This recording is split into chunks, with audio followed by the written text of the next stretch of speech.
I should be writing number 405 for Friday, March 29th, 2019. Well, I should be writing. I should be working on my craft. I should be writing. I should be submitting my next draft. But I'm sitting home watching Doctor Who. Hi there, welcome to I Should Be Writing, the podcast for wannabe fiction writers. I'm your host, Merle Lafferty. I wrote a long post about this to Patreon supporters, but now I am telling you about it in audio form. I'm doing this in the car. You know, I start so many podcasts in the car, and then I just think, I'm not going to use that. It's kind of a shame, really, because I get introspective. Anyway, you'll probably have noticed that there's not been a lot of posting so far this year. Finally, this week, I've come to terms with the fact that I have been having a sort of depressive period. And depression's really hard to pin down because people think it's being sad, when for me it manifests in just not doing anything. And I have several reasons why. You know, I've been traveling a couple of times. I've had some pet drama. I had, and I've been getting a pint of blood taken every month since October for medicinal purposes, believe it or not. And that is really kicking my butt now for like 3 days. And then, you know, I can't exercise or anything for several days after that.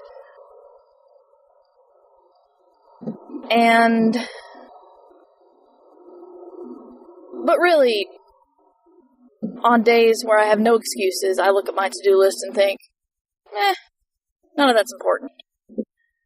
And I realized today that basically I'm stuck.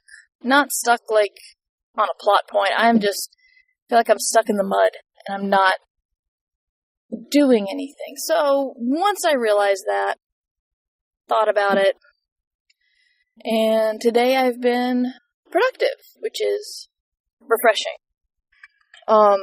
You know, I'm recorded a Ditch Diggers, I'm recording this. I'm hoping it continues. I'm hoping. You know, I'll sometimes have a day where I'm really productive, but I'll wear myself out, and then the next day I'll be feeling crappy again. But since this is a writing podcast, I wanted to talk about my book.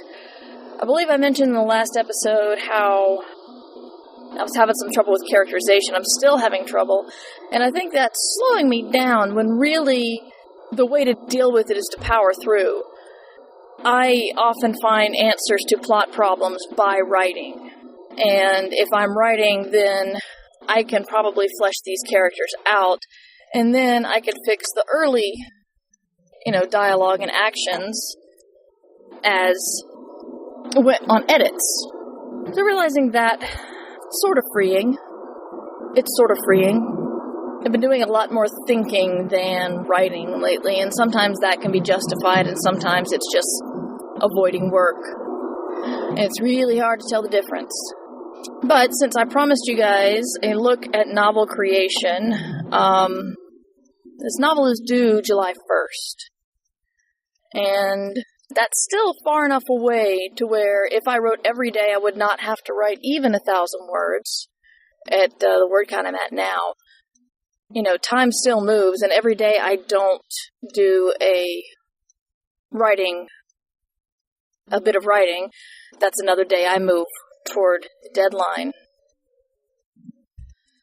The latest Ditch Diggers, Matt and I talk about how you have peaks and valleys in your career, and how that's actually good, because if you peaked all the time, it would be overwhelming.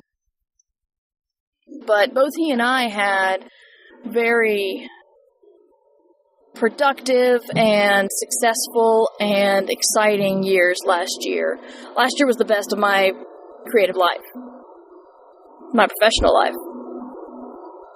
But now, this year, things have slowed down. I have one book coming out, and it's the middle grade book that I wrote. And that's it. I'm doing a lot of working on things instead of releasing things. And, you'd think that's sad, but that's how it goes. You have the parts of your career where everything is like fireworks and excitement, and then you have the parts that are bland, and you still have to write every day, or every other day, or whenever. I know some people actively rail against the whole write every day, and in my opinion, as long as you're getting writing done, it doesn't matter how often you write, but you still have to get it done. I've also been writing non-linearly because even though I'm not sure what exactly happens next in my book, I do know of some key points that happen. And I know of one character's, how it's going to be revealed that she has the means to do the job. I've been watching a lot of Midsomer Murders, which is really good, and it's absurd on a level. I think I've talked about it before. I think I talked about it last time. If you can look on Twitter and find the Midsomer Murders bot, where it almost mocks the whole... Actually, it does mock the weirdness and intricacies of these murder mysteries. One thing I find strange and unfortunate is this show leans a lot on the idea of hidden homosexuality or hidden incest. It's like you don't think, you don't even consider these two people because they clearly hate each other, but secretly they're lovers. And it's a scandal because they're either the same sex or they're brother and sister or whatever. It's kind of weird. One time they kind of mixed it up where they had an out character and he was in a relationship with somebody else on the show who was not out. So that mixed it up a little bit, but still, the secret gay person was a plot point. I don't know, it just feels like it's a ridiculous plot point to keep going back to, a ridiculous trope to overuse. But one thing I love about Midsomer Murders is it's a lot of the people have many connections. Those are revealed throughout the plot, that these people that you didn't think were connected are connected. Whether it is a secret familial bond, or secret lover, or just former colleagues, or they knew each other in school, or something. And I think a lot of mystery hangs on old ties. I know I can't strip all the car noise out of this recording, but I don't know if you can hear the rain or not. It might be distracting. It might be pleasant. It's raining harder. You can probably hear it by now. I think one thing that's funny about having a writing career is you always think other people's careers are going so much more interestingly than yours, but what you don't think about is the people you're not hearing from. You're only hearing from the people who are releasing a book, or finishing a book, or getting a book deal, or getting a TV deal. But you don't realize that there are many, many more people that you probably know that you're not hearing from, but they're not on your radar because they're not trumpeting anything, because they don't have anything to trumpet, because, like you, they're just busting their butts. And now it's raining very hard. Alright, I'm back, and I'm still in the car, but I'm not driving, and it's not raining. The magic of time jump. So one thing I remembered is I wanted to do a feedback show because, Lord, it's been a while. So I'm going to do as many as I can do until my daughter's done with the dentist, and then I'll come back and do more, or I'll do another show. Oh man, these are a year old, literally. I don't even know what's wrong with me. It's, wow. Wow, this depresses me all over again. Jeez. Okay. I apologize to everybody. I'm tempted to just wipe the slate clean so I don't have to admit how old these are, but I'm not going to do that because you guys asked me questions, and I'm going to answer them. And, get a little better about this. Okay. Joel writes, I've been listening to your I Should Be Writing podcast. I want to thank you for sending your advice and encouragement out into the universe. Over the years, I've written a lot of what I would call character and scene sketches, but after getting trapped in endless revising, I've committed to writing 500 words every morning without revision until I finish. I'm about 40,000 words into my manuscript, which is as far as I've ever gotten on a single story. I have 4 POV characters, one of which is meant to be the antagonist. I just now noticed I don't find pure antagonists as POV characters in books I'm reading. Is this a rule I missed? Thank you so much. Well, the thing is, I don't know what you mean by pure antagonist. A really good view of this is Game of Thrones, where the antagonist does not think they're the antagonist in their story. The antagonist is just, somebody who is in the way of the protagonist. The antagonist is the person in front of you counting out, at the store, counting out their change to pay for a $7 item. And you are in a hurry. That's your antagonist. Game of Thrones, the Game of Thrones series by George R.R. Martin does this really well because people like Jaime Lannister get POV chapters. Cersei gets chapters.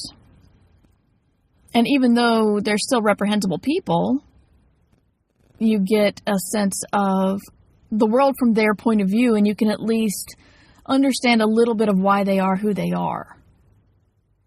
And, a story where someone is wah-ha-ha-ha-ha evil is not actually very interesting. There's a really, really good Neil Gaiman short story called Grail, and it's about an old woman who buys the Holy Grail at a thrift store. And Galahad comes to her door seeking the Grail. And she won't give it up because it looks nice on her mantelpiece. It's just a really awesome story. I did a online short story critique course, or just studying the craft of short story, and we talked about Grail, and it's in third person, but it is from that woman's point of view. You don't get to see Galahad go on his adventures to try to find more and more impressive stuff to trade her for the Grail. You just get to see her living her nice little life. But someone points out that she's Galahad's antagonist, this nice little old lady who just will not give up the Grail that's on her mantelpiece. She's not evil. She's not aggressive. She's not fighting him, but she's in his way. That's an antagonist.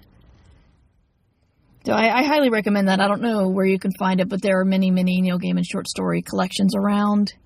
It's called Grail. Kyle says, I've been listening to a lot of interviews with writers, and they all seem to be talking about story beats. What are story beats? How do I know if I have enough of them? Well, that sounds like something interesting to do a full episode on. But the shortest way to talk about this is a screenwriter named Blake Snyder did a book called Save the Cat many years ago. And some people love it, some people hate it, but it is often considered the best book on storytelling beats. And it's for scripts, but it works for novels too. And a beat is like the hero's journey sometimes, when specific things happen in the story to where things change.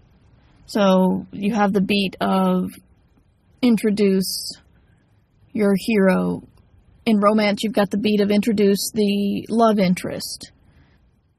In mysteries, you've got the beat of the murder. And then you've got several beats of red herrings and stuff. But, when you get to the point of the hero is given their quest and they turn it down. Luke Skywalker is talking to Ben Kenobi, and he's like, no, we have to go to Alderaan. He's like, I gotta go to Alderaan. I gotta do the moisture farming, whatever that was. And so he's offered the quest. He says, no, that is a story beat. He goes home, his family's slaughtered, he has nowhere to be, so he's forced to go on his quest. That's another story beat. But I recommend, I'll probably do a show on it, but I do recommend the Blake Snyder book. Actually, a woman took his formula and did a book called Save the Cat Writes a Novel, and took all of his stuff and put it into more novel-type forms. And that book came out, I think, last year, and I found it really useful, so I highly recommend that one. I can't remember who wrote it, but just look for Save the Cat Writes a Novel. Adam writes with the age-old problem of day job, being a new father, and can't find the time to write. You have any advice for those of us with more rigid schedules and or higher priorities in our lives? In the email, he says he's tried the morning writing and it's not feasible. There are two things. One, well, you wrote this last year, so you're a year older now. It's still true. The fact that you're a new parent is overwhelming to you, and it's scary because you think that nothing will ever change. Your life changes so drastically, you can't imagine ever going back, and you won't go back, but moving forward, it gets easier. The baby years feel like they are limitless, and they're not. So if you need to take time off, take it. You know, your kid will stop needing you 24/7. The second thing is, there are things in your life that you don't schedule. There's TV time, tablet gaming time, hobby time, times with friends. And if you really want to get writing done, you need to find one of those and make it a lower priority. And I know it's so hard when you're tired and you need that downtime. But if that downtime is the only time that you have without priorities, then you have to decide whether writing is more important to you. The little trick is, promise yourself you're just going to write 100 words, 50 words even. If you manage to sit down, get settled, and start writing your 50 words, odds are you're going to get more than 50. And if you don't, well, you made your goal. 50 words, no problem. Find some downtime that you can give up, because, there's got to be something. Tiny goals to hit, and you may find that you'll write more than your tiny goals. And if you don't, then a tiny goal is easy to hit. Those are my two things. Other concerns involve networking. Do you have any tips for introverts who don't normally reach out to others? Matt and I talk about this a lot on our other podcast, Ditch Diggers. He goes on to say, I feel like I should have something to present before I start networking. How much should I have available to show editors, agents, peers before delving in? Nothing. You don't have to show them anything. That's not what networking is. Networking is being friendly and talking to people and talking about things that you enjoy and find in common. It's been like 11 years since I had Neil Gaiman on the show, and his career's gone in many different directions. Maybe I should see if I could get him back. But the story I've heard about how his career, one big step in his career is he was at a con talking to somebody at a bar about how much they loved Douglas Adams. And, he didn't say, I'm a freelance journalist. I'm looking for work. He's like, I love Douglas Adams. Let's talk about Douglas Adams. And the person he was talking to happened to be the person who was doing a book on Douglas Adams. And so many months later, Gaiman got a call, I guess back then it would have been a call, saying, I was doing a book on I was publishing a book on Douglas Adams and my writer fell through. Would you be interested in it? That's networking. Find people at a con or at a book event and talk about something that you both have in common. Whether it's one of the easiest things to do if you want to talk to an agent or an editor is ask them what their clients or authors are working on. Ask what's coming out new. They love to talk about that stuff. You don't have to show them anything. You want them to remember you as that interesting person who brought up how much they enjoy Elizabeth Bear. You know, my networking that I didn't even know I was doing was this podcast. Because I was interviewing Lev Grossman at Worldcon one year, and we had a nice interview, enjoyed talking to each other, and it was the day of the Hugo ceremonies where he was up for the Campbell Award. And he asked me, you know, just chatting afterwards, if he would see me at the parties that night. And I said, well, no, I'm not nominated for anything, so I'm not invited to the parties. And he's like, oh, I've got a +1 I'm not using. Would you like to go? And I'm like, well, hell yeah. You know, I got into the party and I stood in line for a drink and I started talking to somebody, and I can't even remember what we talked about. I was just friendly to her and she was friendly to me. That woman ended up buying my first book. She didn't buy my first book because she talked to me in line, but I made a good impression on her. And when my book came across her, she remembered me as that person she talked to.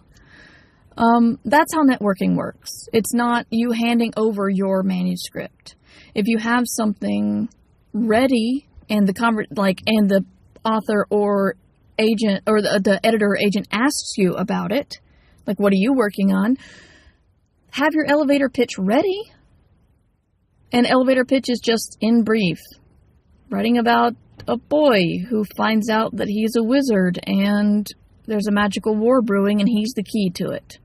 Don't say that one, but I'm just saying. If they sound interested, they may ask for pages. And at that point, you go home and you bust your ass to make a really good packet for them and finish it.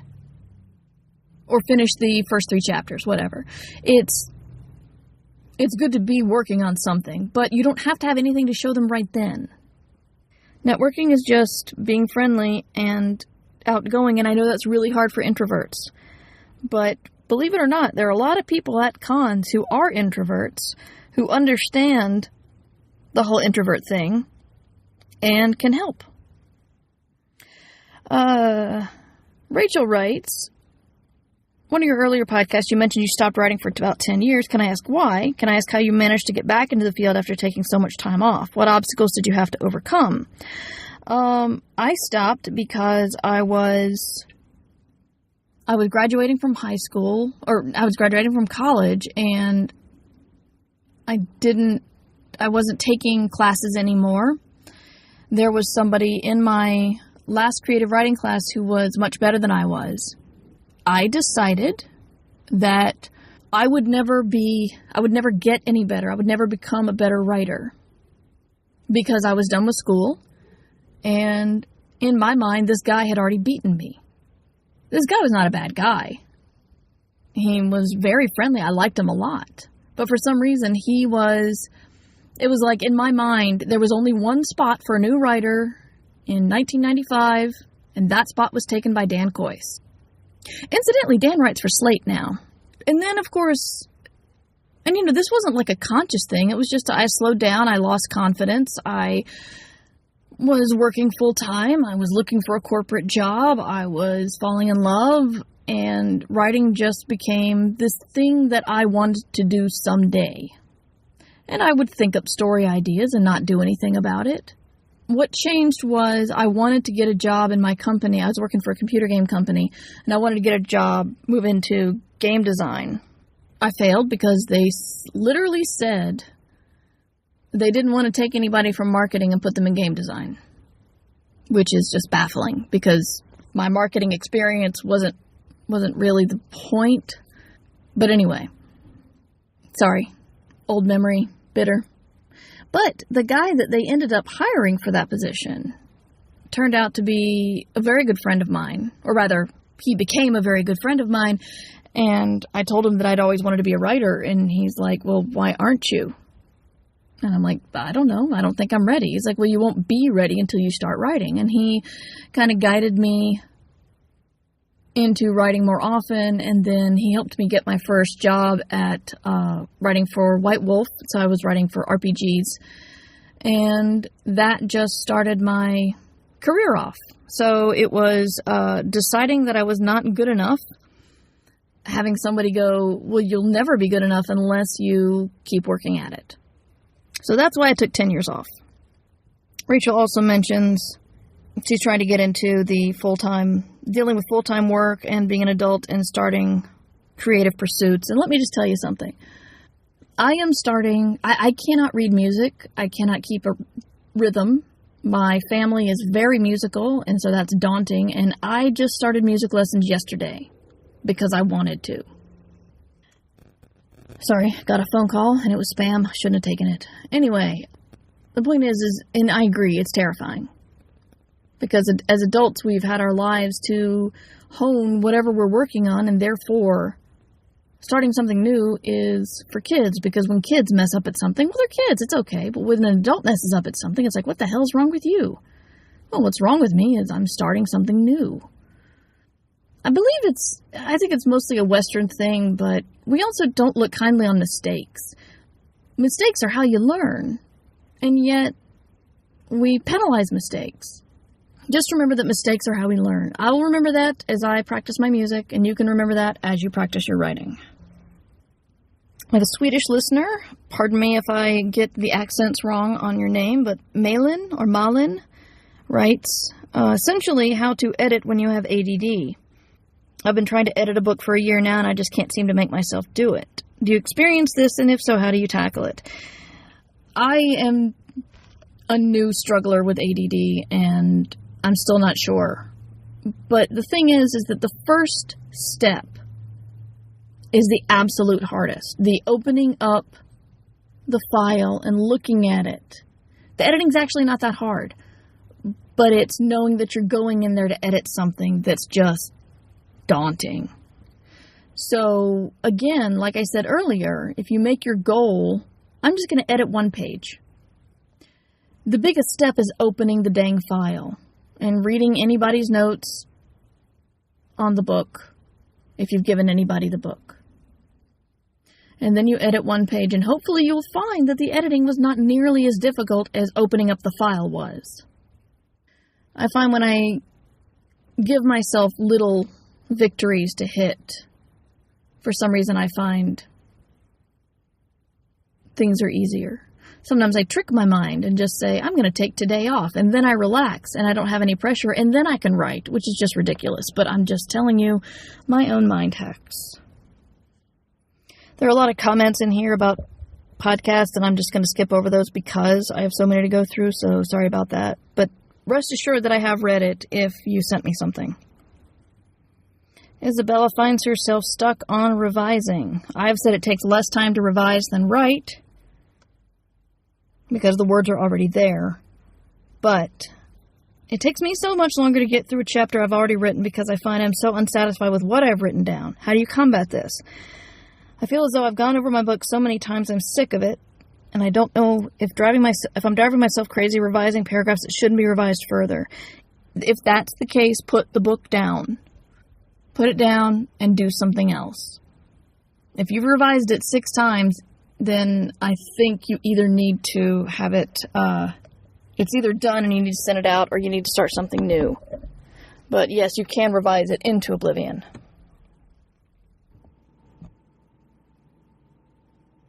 All right, 3rd attempt. I have nothing pressing on me. I don't have to be anywhere for 2 hours, and I think I can get it done by then. So we're going to do this, and we're going to do it right. Back to the emails. Neil says, one thing I've always had trouble with is sticking to with a story till the end. I would always find a more interesting character than the protagonist or antagonist of the story I was working on and start something new with them. It seems like a never-ending cycle. How do I know which story to stick with and which to scrap?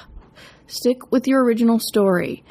Once your brain gets into the actual work of writing a story, It's going to look for more interesting, shiny things. And suddenly, you're going to get a whole bunch of ideas for a whole bunch of other stories. Now, this is cool because it means your brain is an idea-generating engine. And the more you use it, the stronger it gets. But it's very distracting. So if you come up with another idea, write it down, and then go back to your first idea, because you will never finish something if you let this shiny stuff distract you. I just want to say that I talk about my mental health a lot on this show, and a lot of you write back to say that what I've said speaks to you or something you needed to hear, and I'm not going to read your stuff on the show because that's personal, but I want you to know that I read everything, and I'm very glad that me airing my laundry is reaching people. It's one of the reasons why I do it, just to let you know that you're not alone. Stephen writes, I'm looking for beta readers, and I'm wondering what your process is with letting them read it and getting feedback. Do you give them the whole book and let them get back to you, or do you go chapter by chapter, and how many beta readers do you recommend? I actually don't use beta readers. I've not had good luck with them. I know several authors who do, and I believe they just give the book and they give a deadline and say, please get me comments back by this deadline. And if the person misses the deadline, well, then their comments really don't matter because you have to keep working on the book and getting it in. I've tried to use beta readers and found that a lot of people end up not reading it, which I try not to take personally because there are a lot of things that I try to do and I've dropped the ball on because of time or life or whatever, but I just stopped using it. If you can, I would say start with maybe 2, just so you can compare their opinions.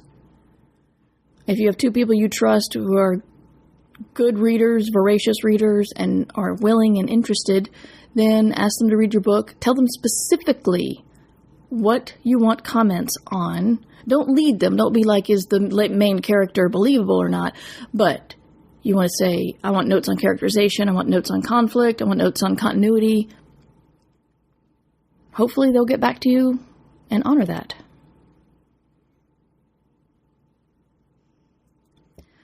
Anthony writes, when I participated in NaNoWriMo, I didn't finish the first draft of the book I was writing. I've not gone back and read what I've written yet. In your opinion, since it's been more than 6 months, which of the following is my best bet? Start again and rewrite from beginning, edit what I have, then continue writing from there, reread what I have, and then continue from there. Just start off where I left off without rereading and write until I'm finished. I would reread without a plan. And then if you feel good about, it's probably going to need editing, of course, but I don't mean if it's perfect. If you feel good about the direction it's going, reread and then continue. If you read it and it makes no sense, or it's terrible, or, and by terrible, I mean like the continuity is bad, or the characters, not even if the characters, if the continuity is bad, then that's terrible. If the characters are flat, you can fix that on edits. There's a lot of stuff you can fix on edits. If the plot's going in the absolute wrong direction, then you might want to start over. But if the continuity's there and you still mostly like the skeleton of your characters, then reread and then continue. Because if you start editing and you don't need to, you're just going to, edit yourself into oblivion. You're going to edit what you have, and then you might go, well, let me reread it and check it again and see if I need to edit it again. And that's one thing that beginners writers, that's why I really, really say I don't recommend beginning writers edit as they write, because they can just get into an endless cycle of editing. Pro writers do, and if it works for them, great. But I try not to, because I will fall down that hole. Corey asked for me to share what my work week looks like, if I'm comfortable doing that. Well, the only thing that makes me uncomfortable doing that is the fact that I am still struggling after many, many, many years to come up with a schedule that works for me. One of my biggest pet peeves is when people say, wow, I wish I had all day to write. Or they say, I wish I could take a sabbatical from work and write. And I'm thinking, If you don't write when you have 30 minutes, you're not going to write when you have 8 hours. Trust me. Distractions loom large. I mean, right now, I want to work on my book, but my podcasts, which, no offense to you guys, but are a lower priority than my writing, still is distracting and is, this is my procrastination, which is shameful to say, but it's true. Ideally, my goal, actually I have it written down on my notepad in front of me, is I'd like to get up early and write in the morning, and then every day deal with something else that, another project I have later on, such as I'm editing or co-editing Escape Pod, or one of the podcasts that I run. And, I'm the primary at-home parent, so I have a lot of domestic stuff to do. Ideally, that would be it, but often it's just flail around, do whatever seems to be on fire, and then suddenly realize it's 4 o'clock. It's hard to work for yourself. It really is, because nobody's there to tell you you need to get back to work. So it's something I struggle with, and I'm ashamed to say it, but I'll be perfectly honest. Ideally, I would love a schedule, write early, and then spend a good amount on everything else I have going on, but it's usually the opposite. Because I like to have a clean mental slate when I start writing, which I should not need, because I should be able to write in any way, in any place, because that actually gets the work done. Andrew writes, say you want to use a real-life person in your novel or have your characters interact with them, what sort of can of worms can this open? I know there's usually a disclaimer of all people in this novel are fictional, etc., but if there's someone who's not, what sort of hoops would one have to jump through for this to be okay? And then Andrew gives a example from Ernest Cline's Armada, where he mentions Neil deGrasse Tyson and Stephen Hawking. I am not a lawyer. I'm not a intellectual property or copyright lawyer or whatever, but there are people who are considered public figures whose names and likenesses are not entirely their own. And Neil deGrasse Tyson and Stephen Hawking would be considered some of those people. If you present them in a bad way, then they can sue you, which is why you put that disclaimer in there. I'd look it up online. There are clear. Well, hang on. I just saw this laid out easily. Oh, interesting. There's a self-publisher's legal handbook by Helen Sedgwick. The ad for the book starts out with Scarlett Johansson won a defamation suit against a French writer for creating a promiscuous character who happened to look like the movie star. A Georgia jury awarded $100,000 to a woman who claimed a character in The Red Hat Club falsely portrayed her as an alcoholic, expletive deleted. So you face defamation, invasion of privacy, and misappropriation of the right to publicity. If what you write about a person is positive or even neutral, then you don't have defamation or privacy issues. Common sense and cool head are a key. To prove defamation, whether libel for written statements or slander for spoken ones, a plaintiff must prove false statement of an identifiable person that is published, causes reputational harm, and made with actual malice or negligence.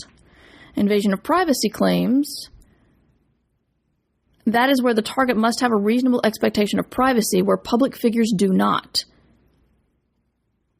A movie star lounging topless on a yacht should not be surprised at a camera with a long lens is pointing her way. Misappropriation of the right of publicity is like using a person's image in an advertisement. Same applies for lookalikes or soundalikes. Merchandise, selling t-shirts, etc. with unauthorized images, impersonations, impersonating a celebrity for commercial purposes. All those Elvis impersonators either have permission or are taking legal risks. Oh, what about parody? I guess it actually has to be a parody, not an impersonation. Those are different. Anyway, implied endorsement or relationship. Wrongfully implying that someone has endorsed your work or is involved in its production. This is U.S. law, by the way. So I'm not going to go through the whole blog post. This is, again, the book is Helen Sedgwick, Self-Publisher's Legal Handbook. I can't endorse it because I haven't read it, but this blog post looks pretty useful for what you're looking for. Oh my God, I'm up to February. These are not too late. Hooray. Shondell writes, having trouble pantsing, decided to plot, but getting stuck on character. I keep finding a bunch of here are 100 questions you should be able to answer about your characters. Useless things like what is your character's favorite food or what is your character's favorite color. I don't want to waste time answering all these questions for every character. What would you say are the most important things you need to know about the characters in your book? The things about those lists are those kinds of details really make the character human. I used a lot of the characters' favorite foods in 6 Wakes. Sansa Stark and her love of lemon cakes. That comes up time and again in Song of Ice and Fire series. Things like food connect us to our roots, our childhood. I mean, if your character's favorite food is, like from childhood, is sushi, or your character's favorite food from childhood is no brand box mac and cheese, you get a different sense of what kind of family they grew up with. Affluent, or poor, or perhaps they were a child of who was extraordinarily picky. These little details really do a lot to flesh out a character. Is it tedious as hell? Yes. And if you've been listening to the last 2 episodes, you know that I am coming up against exactly the same thing you are. And a friend of mine suggested that I write out an interview with my characters. Not quite like the 100 questions, but just ask them interview questions and answer in their voice. And that will hopefully help flesh them out. I haven't done that yet. I actually plan on doing that this week. I'll let you know how it goes next time. Those things that seem kind of pointless, everything we do sends out a signal about us. What you wear, what you eat, what your favorite things are, what you scorn, what you get mad at when other people scorn it. I mean, all of those things say something about you. And so if you give your characters that information, then they're really gonna pop off the page and speak to your readers. Is it tedious, or rather, is it necessary to do for every character? No, I don't think so. Unless you're doing like a Martin type epic where you've got how many quote unquote main characters. But you know, we know Tyrion's love of beer, we know Sansa's love of lemon cakes, we know Cersei's love of wine. And all of those things tell us something about the characters. So I would say take your most important characters, your protagonist, your antagonist, some supporting characters, and go through as many questions as you can to see how they flesh out. And then you should have a better sense of who they are. And I'm going to do it right beside you, Shondell, so we will circle back to this and talk about it later. As I mentioned, I'm doing a different thing with this podcast now. I'm going to be stepping back from interviews. I apologize, but I'm going to be turning down all interviews for now because I try to be honest. I'm sorry, even when it's embarrassing, but in doing this feedback, I've discovered how little content I put out for you last year, and it's absolutely shameful. And I think I need to narrow my scope and focus on some very detailed, small episodes And the first one, again, as I said, is going to be about my novel. It's going to be about 6 episodes long. This is the second one. And then I'm going to go on to another topic. And if I feel like I get my footing again with this show, then I will maybe open it up to interviews again. But for now, they're closed. I have a shiny new website. It is merverse.com still. But if you're a Patreon supporter, you can see Patreon-only posts. And all you have to do is go to the post, and it'll say, hey, this is locked. Log in via Patreon here. I don't see any of your information. You don't give me your Patreon password or any of that. You just acknowledge that you're a supporter via Patreon, and then you can see stuff on my site. It's pretty cool. I don't know how it works. That's why I paid somebody else to do it. Thank you, Jeremy Tolbert. Yeah, I think it's pretty cool. I haven't done a whole lot there yet, but I will be doing so in the future.